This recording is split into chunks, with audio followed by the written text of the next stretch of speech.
Hello everyone, good evening. সন্ধ্যায় বাড়ি থেকে বেরোলে মাথার মধ্যে প্রথমেই একটা জিনিস ঘুরতে থাকে, সেটা হচ্ছে যে কী খাওয়া যায়, কী খেলে পেট আর মন দুটোই শান্ত থাকবে, মানে দুটোকেই খুশি করা যাবে। এর আগেও আমার পাওভাজির দোকান চোখে পড়েনি তা না, কিন্তু কখনো খাওয়ার ইচ্ছা জাগেনি।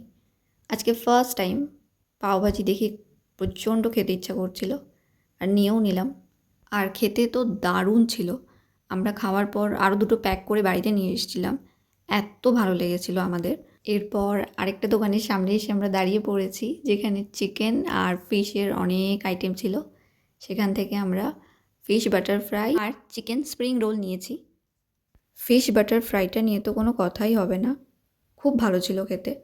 মাছটা ভীষণ ফ্রেশ ছিল, এই জন্য মানে দ্বিগুণ টেস্ট বেড়ে গেছিলো। আর এই স্প্রিং রোলটার বাইরের কোটিংটা শক্ত ছিল, মনে হয় বেশি ভাজার কারণে শক্ত হয়ে গেছে, কিন্তু ভেতরে যে পুরটা ছিল ওটা খুব টেস্টি ছিল, তাই খাওয়া যাচ্ছিল।